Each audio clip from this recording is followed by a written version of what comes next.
Assalamualaikum warahmatullahi wabarakatuh. Bismillahirrahmanirrahim. Alhamdulillahi rabbil alamin. Wabihi nasta'inu ala umurid dunya waddin. Wassalatu wassalamu ala asrafil anbiya'i wal mursalin Sayyidina wa habibina wa maulana Muhammadin wa ala alihi wa sahbihi ajma'in, amma ba'du. Saudaraku yang dirahmati oleh Allah subhanahu wa ta'ala,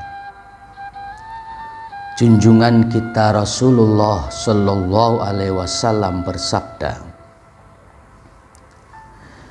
Ajilu bitaubati qoblal mauti wa ajilu bisolati qoblal fauti.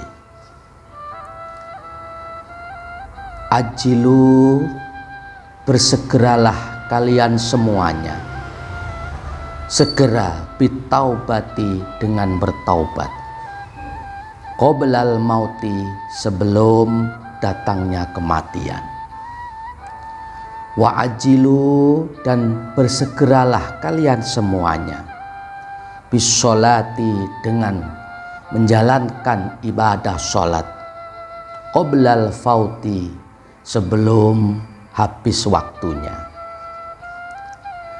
Dalam hadis ini, junjungan kita Rasulullah sallallahu alaihi wasallam memberikan dua hal penting yang hendaknya segera kita jalankan, artinya jangan ditunda-tunda. Apa saja dua hal tersebut? Yang pertama, beliau Rasulullah sallallahu alaihi wasallam memerintahkan kepada kita selaku umatnya, ajilu bitaubati qoblal mauti, bersegeralah kalian semua untuk bertaubat kepada Allah subhanahu wa ta'ala sebelum datangnya kematian. Saudaraku yang dirahmati oleh Allah subhanahu wa ta'ala, jikalau kita berbicara tentang kematian, kita semua sudah maklum bahwa hal yang satu ini adalah hak prerogatifnya Allah subhanahu wa ta'ala. Tidak ada satupun makhluk yang mengetahuinya, kapan dan di mana, dalam keadaan apa, jam berapa, bulan apa, hari apa, termasuk tahun berapa seseorang itu akan dipanggil oleh Allah subhanahu wa ta'ala. Karena kematian itu adalah sebuah keniscayaan, sebuah kepastian. Akan tetapi datangnya kita tidak ada yang tahu. Disitulah hikmahnya kita sebagai hamba Allah untuk mempersiapkan diri, memperbanyak bekal dengan menjalankan perintah-perintah Allah dan juga menjauhi larangannya, dan segera bertaubat keharibaan Allah subhanahu wa ta'ala sebelum datangnya malaikat Israel mencabut nyawa kita masing-masing. Sebab jikalau malaikat Israel ini sudah datang menghampiri kita, mencabut roh nyawa kita dari badan kita masing-masing, inna lillahi wa inna ilaihi rajiun, ketika itu sudah tertutup pintu taubat kepada Allah subhanahu wa ta'ala. Dan kematian ini tidak pandang itu tua, bayi, anak-anak, remaja, dewasa, tidak pandang. Tidak pandang itu pejabat, rakyat, kuli, petani, pedagang, tukang, dan lain-lain sebagainya. Tidak pandang. Ketika sudah sampai pasti atau ajalnya, kapanpun, dimanapun, dalam keadaan sehat, dalam keadaan sakit, sedang tidur, sedang berbaring, sedang berobat di rumah sakit, bahkan sedang bekerja, atau lagi joget, atau lagi ngelakuin apapun itu, Ketika itu sudah sampai tiba ajalnya, malaikat Israel pun menghampirinya dan mencabut nyawanya. Dan ketika itu, sebagaimana yang Al-Fatihah tadi disampaikan, tertutuplah pintu tobat kita keharibaan Allah Subhanahu wa Ta'ala.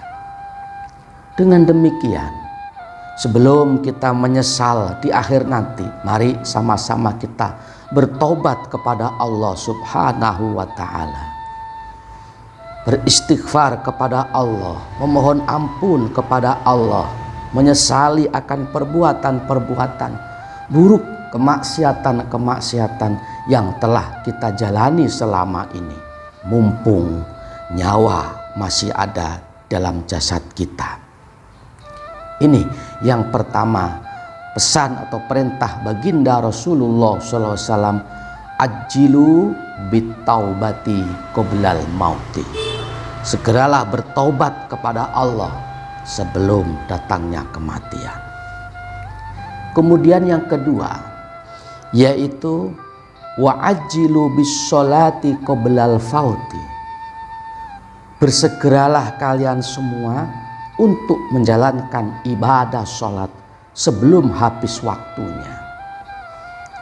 Saudaraku yang dirahmati oleh Allah Subhanahu wa Ta'ala, sebagaimana yang telah sama-sama kita ketahui, bahwasanya sholat adalah merupakan rukun Islam yang kedua setelah kita mengucapkan 2 kalimat syahadat.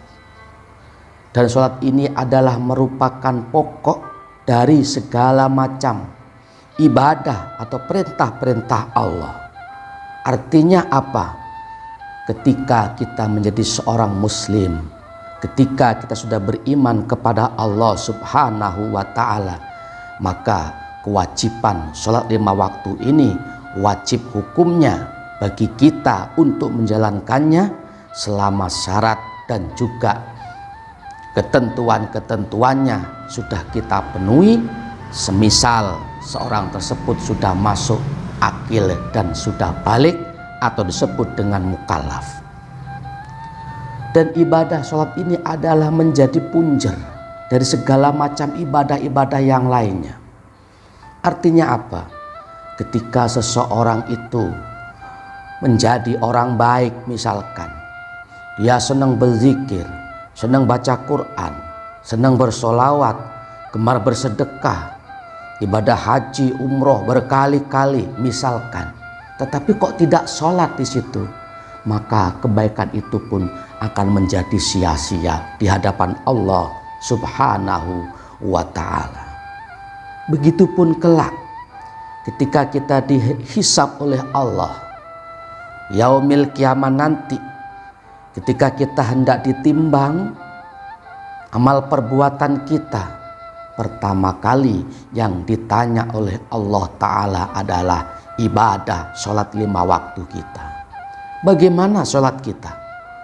Jika sholat kita bagus, terpenuhi syarat-syaratnya, rukun-rukunnya, dikerjakan di awal waktu, kemudian dengan melakukannya dengan berjamaah, bagus semuanya itu sholatnya, maka insya Allah amal ibadah, kebaikan-kebaikan yang lainnya diterima oleh Allah Subhanahu wa Ta'ala.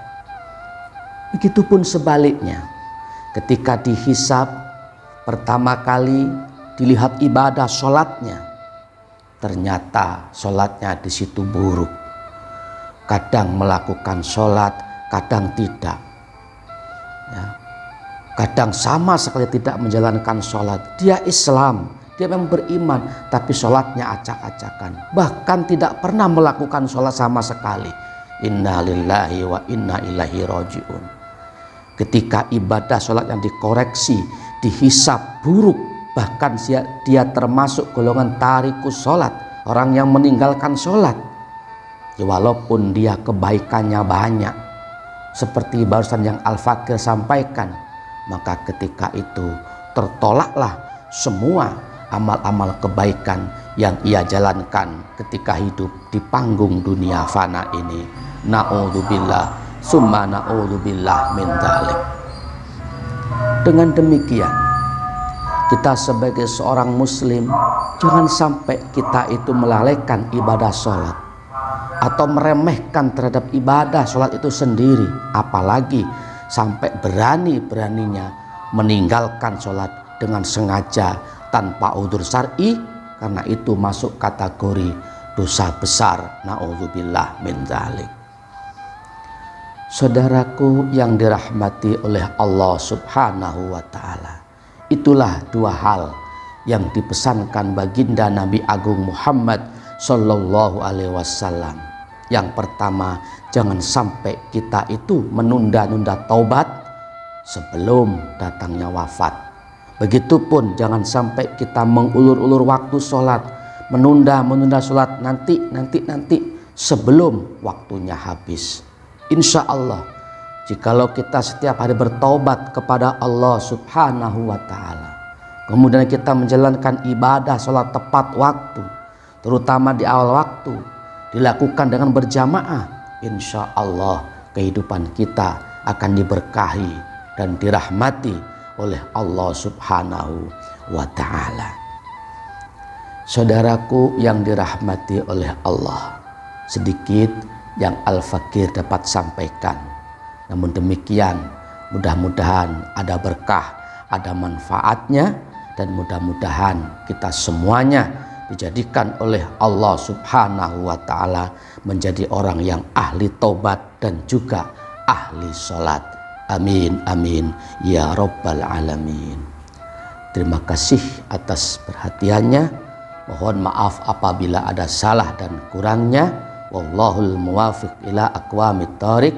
Assalamualaikum warahmatullahi wabarakatuh.